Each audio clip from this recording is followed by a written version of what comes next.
Et bonjour tout le monde, donc je reviens d'une petite promenade en forêt où j'avais juste besoin de m'aérer le corps et l'esprit, de marcher tout doucement et de regarder tout ce qui m'entourait et voilà, de me vider l'esprit. Et j'ai vu rencontrer tout plein d'élixirs floraux. Et j'en ai réservé 3 pour vous les partager en vidéo parce que je me suis dit que peut-être le message allait résonner en vous, allait peut-être vous aider, vous accompagner. Donc je vais vous partager les photos que j'ai prises lors de cette balade, donc avec le genêt, la violette des bois et le bouton d'or. Donc nous commençons par donc le genêt, à ne pas confondre avec gorse ajonc. Donc la grande différence c'est que ajonc a des longues épines et le genêt n'en a pas. Donc le genêt, les mots-clés, on pourrait dire que c'est motivation et persévérance.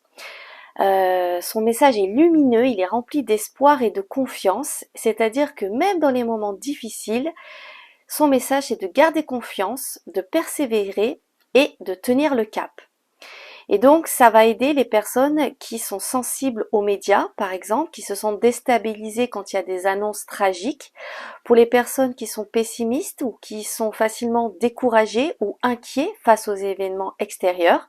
Et donc le genêt va aider à affronter les défis, à relever les défis comme des évolutions, comme une opportunité d'évolution personnelle. Ensuite, nous passons à la violette des bois, à ne pas confondre avec la violette d'eau, hein, elles ont des vertus un petit peu différentes.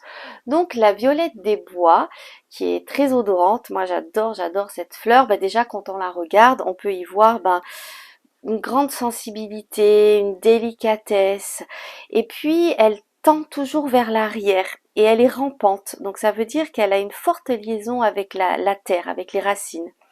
Et son message, c'est qu'elle est porteuse de joie de vivre, d'innocence, et elle symbolise le renouveau. Donc on l'utilise pour les personnes qui ont un tempérament timide, effacé ou distant, et qui recherchent la solitude, mais qui pour autant n'aiment pas être seules, à l'inverse de la violette d'eau. Et qui ressentent un malaise, qui ont peur de se faire remarquer, qui ont des difficultés à s'ouvrir aux autres. Donc les vertus de la violette des bois, elle va aider à communiquer en gardant sa sensibilité et elle va apporter le courage. Ensuite, nous passons au bouton d'or, ces petites fleurs jaunes. Alors attention parce qu'elles sont toxiques.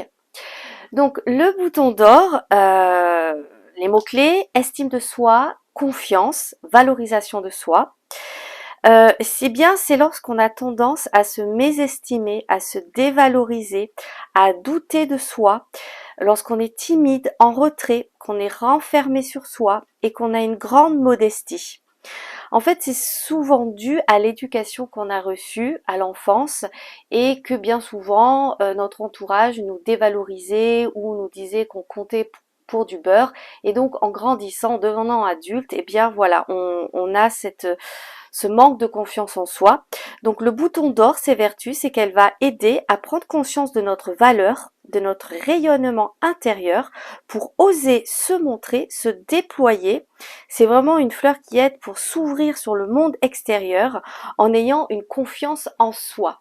Et elle va nous aider vraiment à trouver notre place dans le monde.